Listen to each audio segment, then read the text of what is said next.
Sejam muito bem-vindos ao mundo do turismo.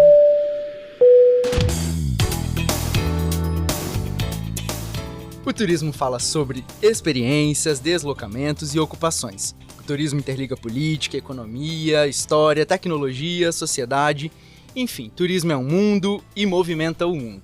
Eu sou Milene Ferreira e nesse podcast tratamos tudo que compõe o mundo do turismo. Aqui fazemos debates e reflexões sobre teorias, tendências e áreas do mercado.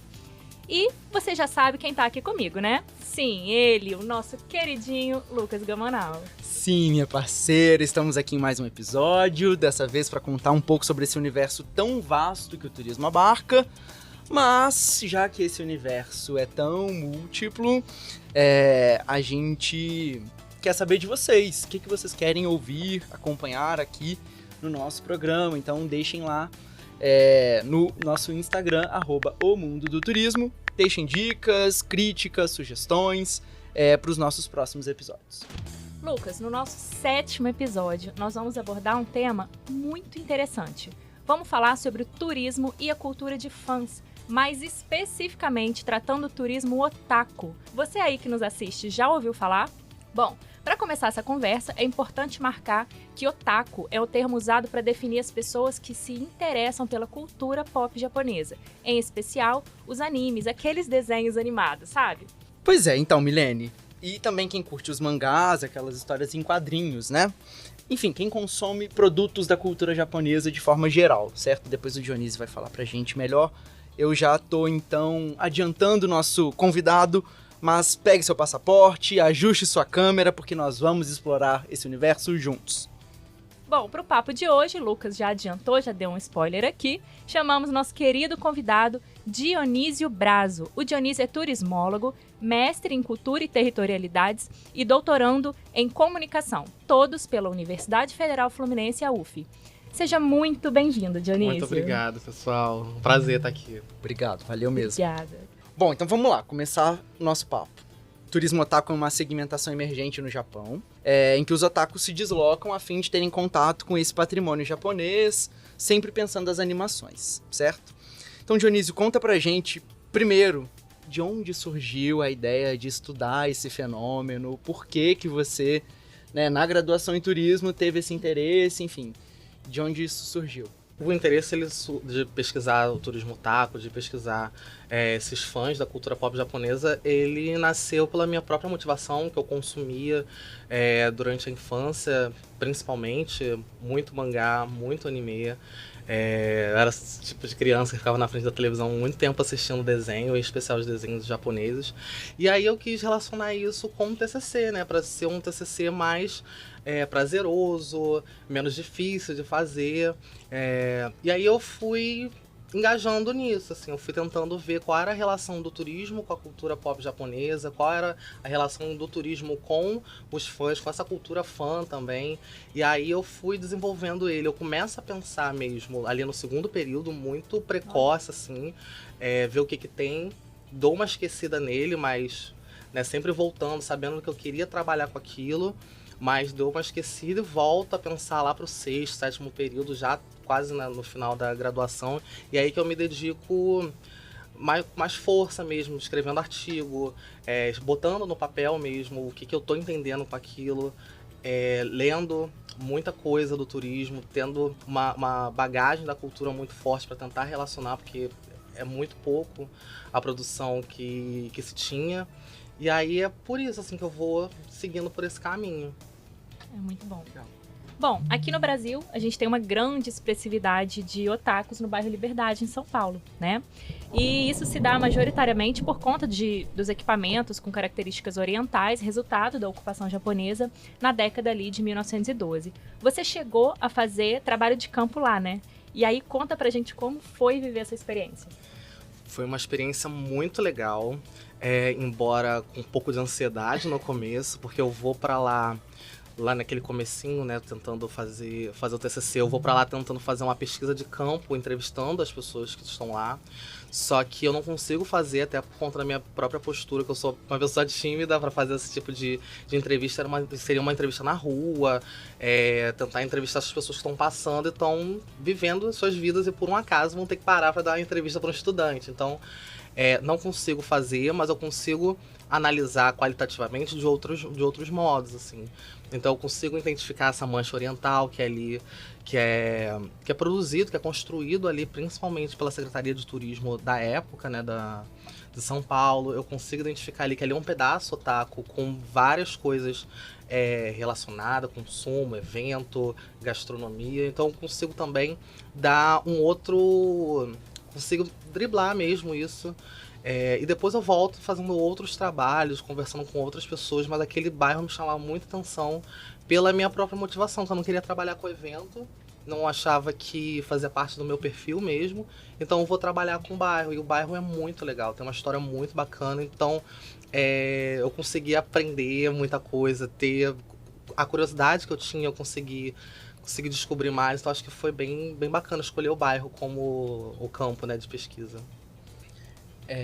Fiquei pensando aqui numa coisa, não tá nem no nosso roteiro, mas é legal isso que você tá contando, de como uma coisa lá do início da faculdade, que tem a ver também com a sua infância, adolescência, te acompanha ao longo de todo o curso e vira um trabalho de conclusão, mas nessa perspectiva de você fazer algo que te motive realmente, né? Te inquiete também, né? Tem um pouco disso também. Você sempre buscar responder perguntas que às vezes você tem mesmo, que tá com você há anos, né? Desde a sua infância.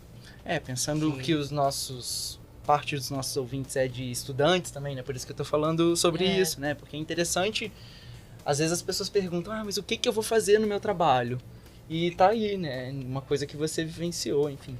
Eu acho que é bacana isso, a gente pesquisar coisa que a gente gosta. Eu tinha um professor, tinha não, né? Tinha porque eu já terminei a graduação, mas ele vai ser um professor pra mim, que ele sempre falava, pesquise alguma coisa que você goste, mas não pesquise muito pra você não passar a não gostar. A não gostar, Então isso eu levei pra minha vida e também tentar equacionar você gostar muito de uma coisa pra você não fugir um pouco, né? Você tá ali como pesquisador, você não tá ali como fã, e tentar equilibrar esses dois é bem difícil. Mas que você vai conseguindo estratégias para conseguir equilibrar os dois, que também é uma coisa que a gente tem que ficar de olho. Porque é isso, né? Você também é o consumidor de tudo aquilo, né? Exato. Senão é o que a gente fala de virar em vez de ser uma observação participante, vira participação observante, né? Isso aí. Bom, então pensando no destino Japão, né? Já que a gente tá falando do turismo, temos em Akihabara, é isso? Tô falando certo? Um lugar de Tóquio que concentra acervos de mangás, animes, action figures e tudo desse mundo otaku.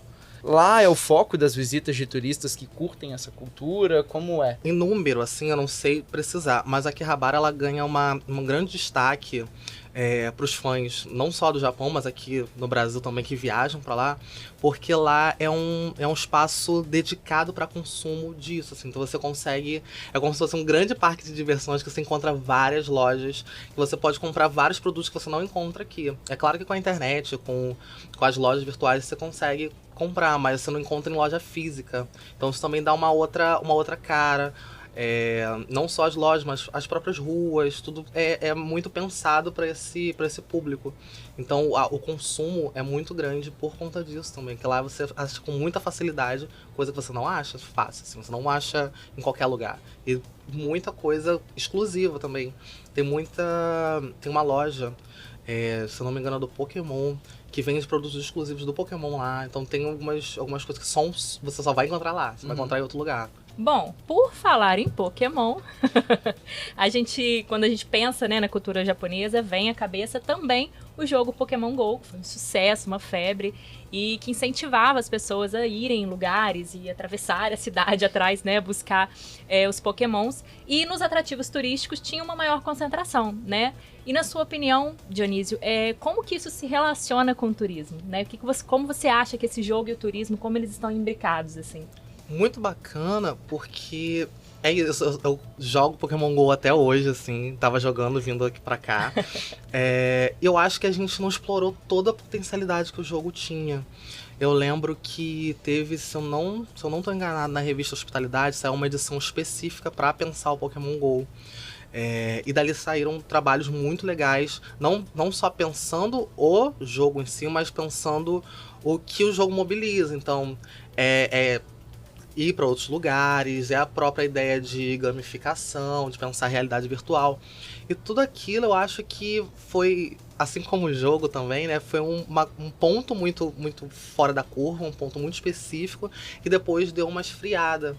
Mas eu ainda vejo hoje, né, o jogo é de 2016, né, se eu não tô enganado, eu ainda vejo hoje uma grande potencialidade de você pensar, principalmente em atrativo cultural, assim, você consegue ter informação ali, e muita coisa que acontece são os próprios fãs que escrevem, que mandam, que entendem, por exemplo, você tem Pokéstop, que você vai lá, roda e você ganha itens, e você tem o ginásio. Dentro de uma hierarquia, de uma classificação, o ginásio seria mais importante. E até você perde mais tempo, se a gente pode colocar assim, porque o ginásio você precisa lutar, você precisa ficar ali um tempo mais na frente de algum monumento. E aí eu acho interessante por conta disso, você consegue hierarquizar também os monumentos que são mais importantes dentro, né, dessa lógica de jogo e tal, que a gente poderia explorar. Por que um se torna ginásio, o outro não? Como isso se relaciona com o turismo? Porque, veja, a gente ainda tem hoje, por exemplo, Pokémon que você só captura na América do Norte. Tem Pokémon que você só captura na Oceania. Então isso também poderia ser potencializado. E a gente não olhou muito para isso, para o jogo em si. E a gente não olhou também essas ferramentas que o jogo dá, né? Pensar realidade virtual, reconstrução de monumentos, de lugares. Eu acho que a gente ainda foi muito tímido com isso. Entendo que é um jogo que é difícil, que não é fácil, tanto do ponto de vista, né, financeiro, econômico, que é caro, quanto de mão de obra mesmo para conseguir botar isso para frente. Mas acho que a gente pode pensar a longo prazo que isso seria muito interessante pro turista em si e também pra gente quanto morador. Fico pensando até nessa coisa do patrimônio, né? Uma das coisas que a gente mais fala sobre o patrimônio edificado é a dificuldade em mantê-lo vivo, né? Mantê-lo de pé. E aí um uso como esse dos jogos, né, dá uma outra camada, um outro pertencimento para uma população que talvez, né, pensando aí que quem mais jogue talvez sejam jovens e crianças, outras pessoas vão talvez conhecer aquele patrimônio por conta do jogo, né? Então você tem uma ferramenta de educação até, em alguma instância, né? Sim. Em um desses artigos que eu comentei da revista Hospitalidade, tem um ponto desse que é interessante, que as pessoas elas se sentem mais pertencentes mesmo, porque... E o que eu acho legal é que é uma outra camada que um público geral não enxerga. Então, por exemplo, né, eu sou jogador até hoje. Quando eu ando na Praça 15, que tem vários Pokéstops e ginásios, cara, eu vou andando, vou pensando, pô, aqui tem um Pokéstop, aqui tem não sei o quê. Eu vou para além do físico ali que as pessoas veem de imediato, né? Pra quem não joga. Então isso também é legal, traz essa outra camada, traz uma camada de pertencimento e de certa forma também de cuidado, assim. Pô, você não quer que aquilo acabe, se deteriore, porque é importante não só pro jogo, mas que se relacionou com aquilo. Isso que é bem bacana também do jogo. Você acaba criando uma memória afetiva do lugar ali, né? Exato. E vira uma chance de salvaguarda, né? Já que a gente fala também exatamente. de patrimônio, de manter aquilo, de preservar. E de informação, porque tem informação ali no... Você pega um monumento qualquer, um busto, uma coisa ali, e você tem a informação, quem é aquele personagem histórico, o que ele fez, né, bem resumido. Mas você tem alguma coisa, então você acaba... É isso, acaba sendo uma ferramenta quase pedagógica mesmo. Sim. E atingindo uma camada, uma parcela, como o Lucas disse, de uma garotada que tá vindo aí, que não necessariamente vai se interessar pelo turismo mais tradicional. Tradicional, exatamente. Por essa história que é chata, né? Sim, de alguma exatamente. forma. E outro... Já que falamos de Pokémon GO, quando a gente fala desse universo, inevitavelmente a gente fala sobre os eventos, as convenções... porque eles movem as pessoas, né? Os fãs, a gente estava falando sobre isso mais cedo, né? Que os fãs engajam, de fato, né? Então a gente tem a Anime Friends, a Comic Con, por exemplo, embora não sejam focadas, né? Quer dizer, a Comic Con não é tão focada na cultura japonesa, mas também tem cosplay, lançamentos da área, comércio. Enfim, como é que você vê esse universo, como ele tá dentro dos seus estudos, embora você tenha dito que não queira falar sobre eventos, assim, né, nas suas pesquisas, mas como que isso conversa, como isso aparece, enfim. É isso, assim, eu sempre corri um pouco da área de eventos porque eu queria outra coisa pra minha vida, mas é inevitável, porque no Brasil, né, eu defendo, diferente do Japão, o Japão passa no anime, e em certa medida também no mangá, várias paisagens, né, do seu cotidiano ali. Você retira a representação do seu cotidiano para você criar um produto audiovisual. Aqui a gente não tem tanto, né, porque aqui não é o Japão, então tem pouca coisa que é veiculada. E quando tem, são atrativos turísticos já consolidados. Então os eventos acabam servindo como essa fonte de consumo principal. E aí eu quis fugir mesmo da área de eventos porque eu queria outra coisa. Mas é inevitável você cair na área de eventos, nem que seja para tangenciar mesmo, ou para justificar a não escolha, ou para justificar a escolha. Então você acaba caindo nos eventos. E aí o que eu descubro, não só indo, né, como consumidor, mas a literatura diz que, primeiro, os eventos são uma parte muito expressiva. E a gente tem muitos eventos, e eventos grandes, assim, Anime Friends. Teve ano que foi cerca de 200 mil pessoas, né, ao longo dos dias, assim. Então a gente tem eventos que são expressivos. Por quê? Por conta do imaginário que é criado, principalmente, assim, pensando que é um pedacinho do Japão, entre aspas, pensando que se ali você consegue ter acesso à gastronomia, você consegue ter acesso à comida, a outras manifestações culturais, assim, você consegue ter acesso a um consumo. Você reúne, né, um monte de vendedor no mesmo espaço, coisa que você, por exemplo, aqui no Rio de Janeiro é muito difícil de você encontrar várias pessoas diferentes, tem alguns pontos localizados, então o evento acaba sendo esse espaço mesmo de você quase que detonar o seu consumo. Você vai lá para você se engajar nisso, né? Imaginário, o consumo, para você ver cosplay. Que é uma parte muito significativa dos eventos, que eles que dão talvez um pouco do brilho, da fantasia de você estar no Japão, de você estar junto dos seus personagens favoritos. E é uma coisa que eu defendi hoje cedo e continuo defendendo, que a graça também do cosplay não é só se fantasiar, mas é fantasiar, interpretar e não sair do personagem. Então isso é muito legal quando você vê as pessoas tirando fotos junto e a pessoa não sai do personagem. Desse exemplo, então você vai ver uma pessoa vestida de Goku, a pessoa vai estar super feliz, enfim, com as características do personagem, enquanto o outro mais fantasiado de Vegeta vai estar de cara fechada, vai estar mais marrento. Então isso também é legal de você perceber nesses espaços. Então acho que é por isso que ele também é tão chamativo.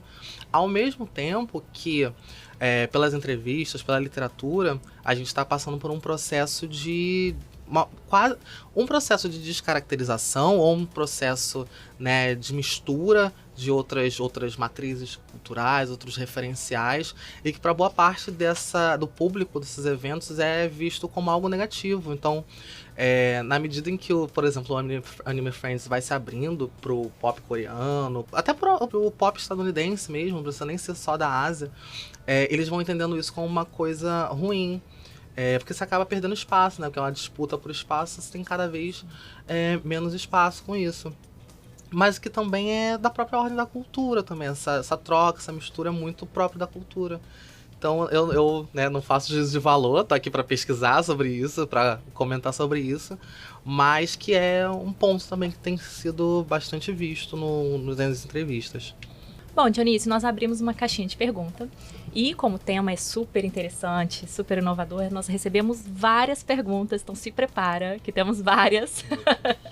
Bom, a primeira é a seguinte: há feiras otakus com itens de anime, filmes e elementos dessa cultura aqui no Rio de Janeiro? Eu sinto que já teve mais em quantidade e de relevância no grupo, assim.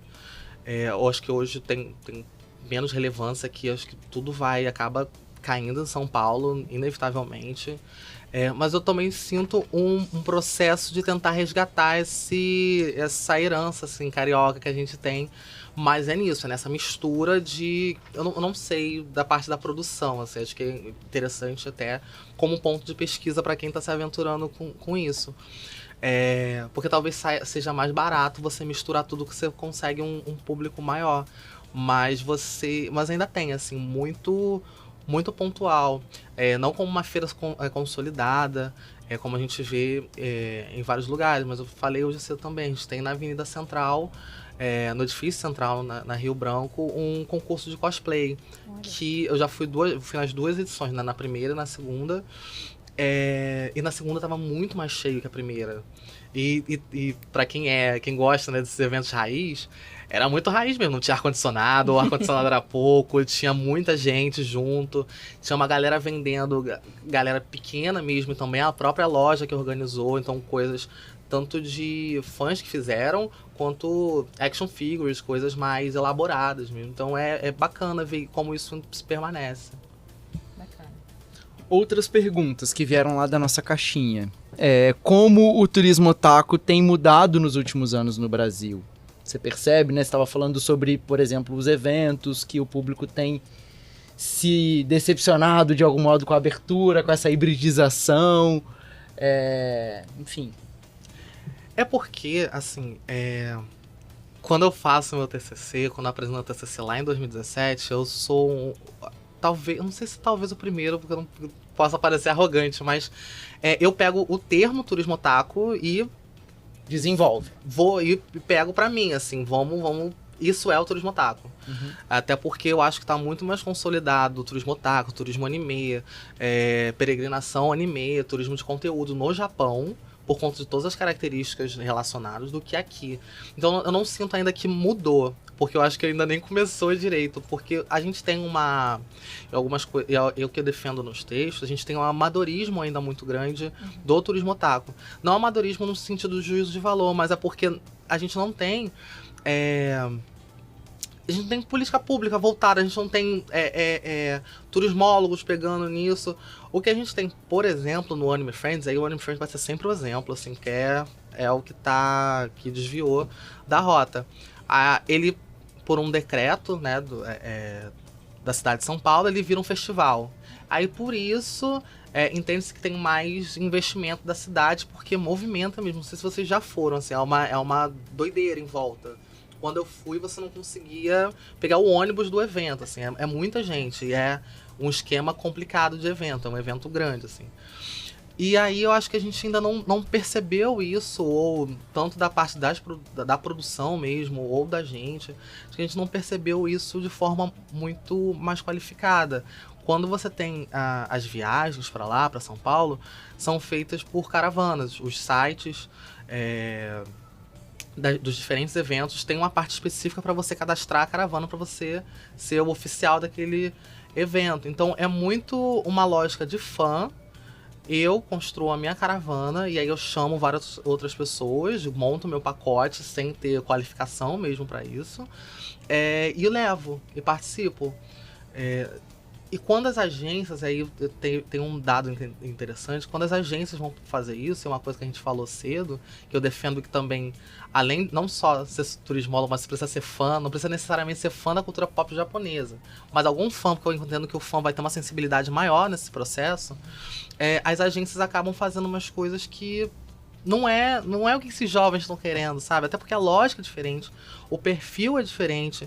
Então, por exemplo, muita caravana faz bate-volta, são jovens que têm um poder aquisitivo menor, então não pode gastar tanto com hotel, não pode gastar tanto com transporte. Então, por exemplo, a margem de lucro de uma caravana não é a mesma de uma agência. Então, isso tudo são dados que precisam ser levados em consideração.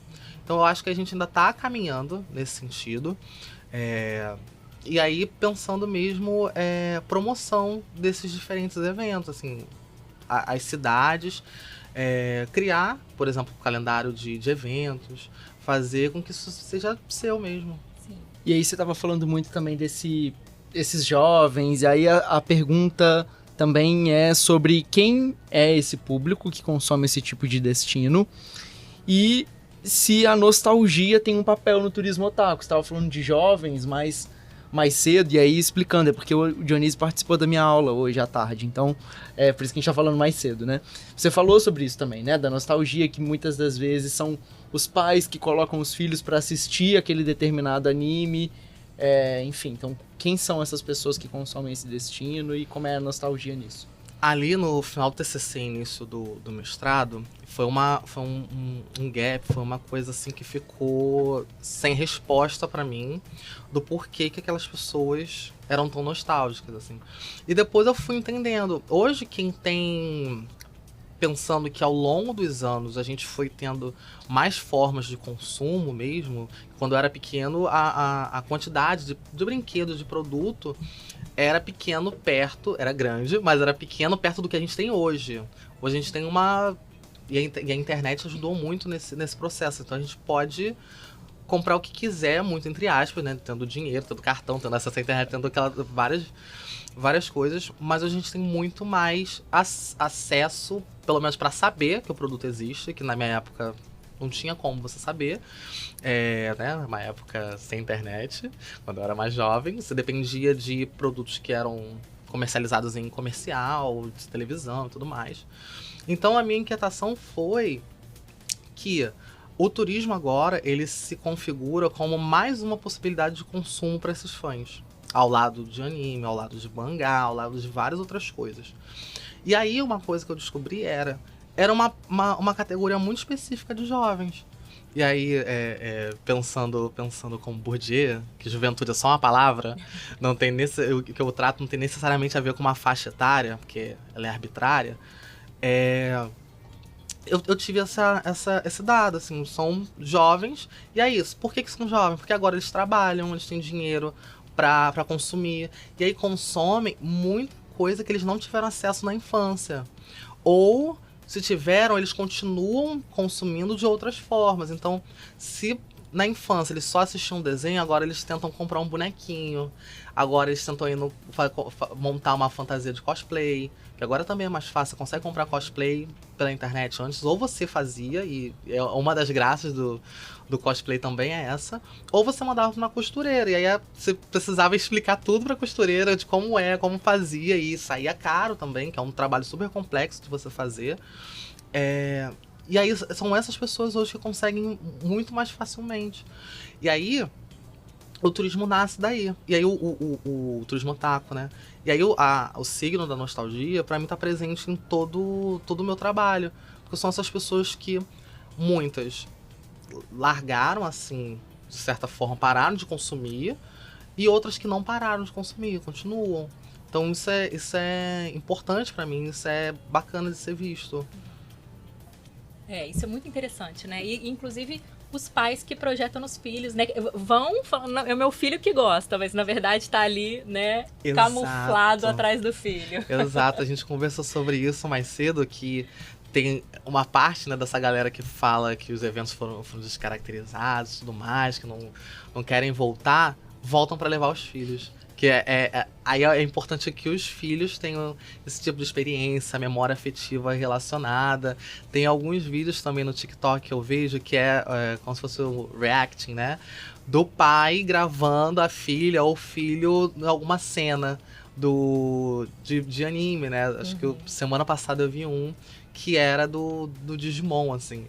E eu sou muito fã do Digimon e o pai tava gravando a tela e a criança, e eu tava quase chorando, e a criança não tava assim. É só mais um desenho, é só mais uma coisa que ela tá assistindo, e os comentários em relação a isso, se o pai tá esperando alguma reação, alguma coisa. Não aconteceu, mas tem esse processo também de transferência dessa experiência cultural para os filhos. Ou pro sobrinho também, para os mais novos. Muito legal. Bom, eu e Lucas também, nós dois. Nós somos uma dupla, assim, de curiosos. E eu queria saber de você, Dionise, se quando você foi, né, trabalhar isso no bairro Liberdade, ou em algum evento, ou na sua trajetória acadêmica, em todos os anos de pesquisa, se você tem alguma história engraçada em relação a isso. História engraçada? Eu tenho história triste, serve? Olha, vai baixar o astral desse programa, Dionise? Não, é só porque quando você faz uma pesquisa, acho que você também precisa se entender enquanto pesquisador. Claro. E aí isso é bacana, porque como eu sou consumidor, eu me considero otaku, acho que isso também faz parte da minha constituição, não só do ser identitário, mas também se desdobra no pesquisador. Então, por exemplo, eu tive muita dificuldade de entrevistar. Falei isso no começo. Então, durante o mestrado, para mim, fazer entrevista online, né, nesse campo da internet que pra gente é maravilhoso, foi muito mais fácil. Foi muito mais fácil. Não suava, não gaguejava, então foi muito mais tranquilo. Que o otaku, na sua gênese, né, da palavra, tem isso mesmo, um pouco de afastamento de relações mais profundas, assim. Claro que depois o termo foi mudando, assim. Mas tem isso. Eu falei que é triste, mas nem tanto, assim. Eu gosto dessa história porque acho que comunica com a galera que tá fazendo TCC, que fica um pouco ansiosa e faz parte do processo. Não precisa se descabelar por conta disso. Mas engraçado eu não tenho muito, não. Eu acho engraçado ver as reações nos eventos com cosplay, assim, tipo, o mais apático, assim, que não chega junto, as interpretações. Então, é isso que eu falei. Às vezes você vai muito com muito afeto pro Vegeta, o Vegeta só. Aí a pessoa fica com aquela cara assim, você acha engraçado e faz parte da interpretação, né, da cena ali. Então, acho que é um pouco disso. Nota de rodapé, Goku e Vegeta são personagens de Dragon Ball Z, gente, para os não infiltrados. É isso aí. Esse eu me lembro. Ainda... Digimon também. O Digimon, engraçado que tem gostinho de almoço chegando da escola. Não é isso? A gente falando de nostalgia aí. Digimon também eu era bem chegando da escola. A gente pegou Digimon Pegamos ainda? Digimon, eu só lembro muito do Pokémon. Acho que é porque eu sou bem mais jovem que você. Não. Os anos 90 vivem, Lucas Gamonal. Bom, já encaminhando para o fim do nosso papo, Dionísio, você já deu uma pitadinha, falou aqui sobre, por exemplo, o turismólogo, mas que também seja fã. A gente sempre gosta de pedir recomendações para estudantes, futuros profissionais, pessoas que estão, de repente, almejando uma mudança de carreira.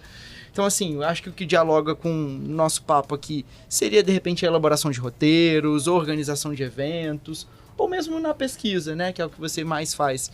O que as pessoas precisariam se atentar, né? Assim, o que elas precisariam para trabalhar bem, né? Ou não cometer erros, gafes. Lucas, eu acho que fundamental é conhecer seu público, assim, é conhecer qual é o perfil deles. E quando defendo que seja fã, se souber qual desenho que essa pessoa mais gosta, melhor ainda, porque você faz uma experiência diferente.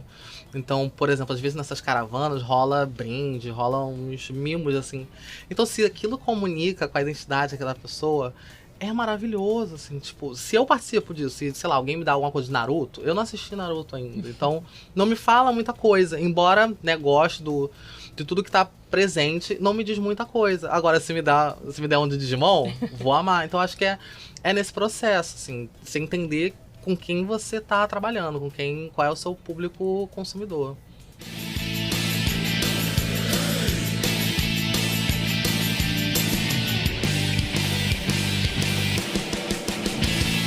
Nós conversamos aqui, né, um pouquinho antes de começar essa gravação, a gente falou um pouquinho sobre indicação de livros, séries, filmes.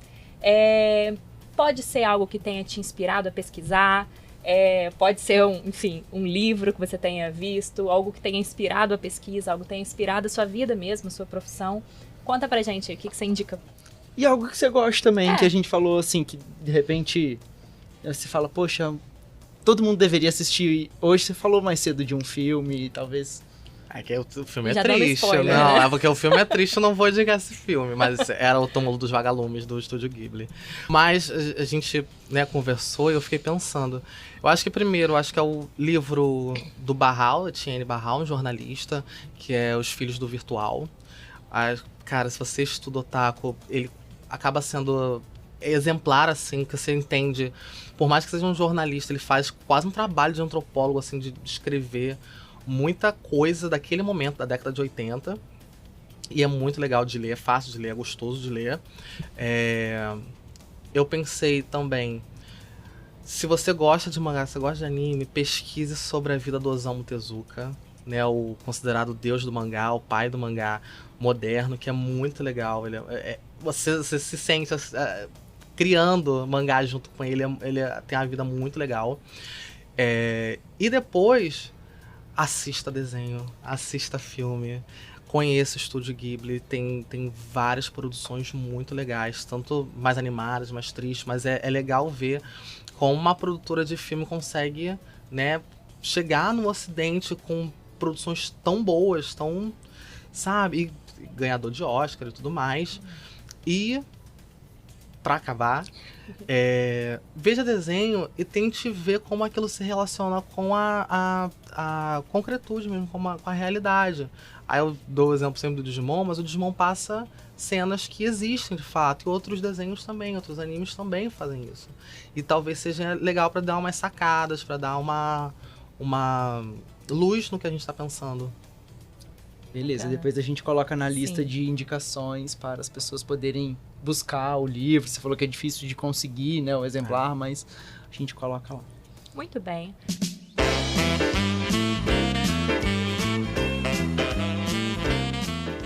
Ai, Dionísio, queria ficar aqui horas falando, bate-papo. Foi incrível, é um tema muito gostoso, acho que é um tema muito diferente, né, do que a gente trouxe aqui para o podcast nesses últimos episódios, mas...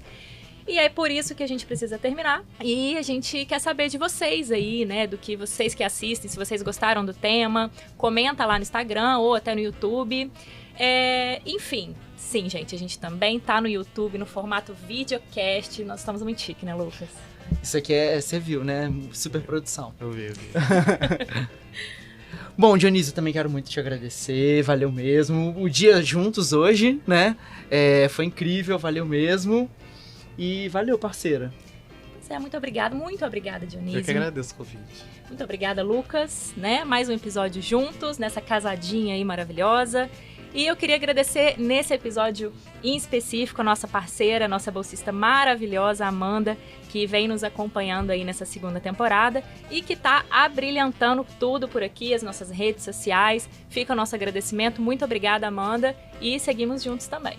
Inclusive ela deu algumas dicas sobre o nosso perguntas para hoje, porque Milene e eu não somos assim infiltrados nesse campo, né? Bom, então é isso, esse podcast é uma realização do Audiolab da UERJ, com coordenação geral de Felipe Mostaro, edição de Ramon Lemes, direção, roteiro e produção de Milene Ferreira e Lucas Gamoral. Esperamos vocês no próximo episódio. Obrigado, gente. Obrigada, pessoal. Até o próximo.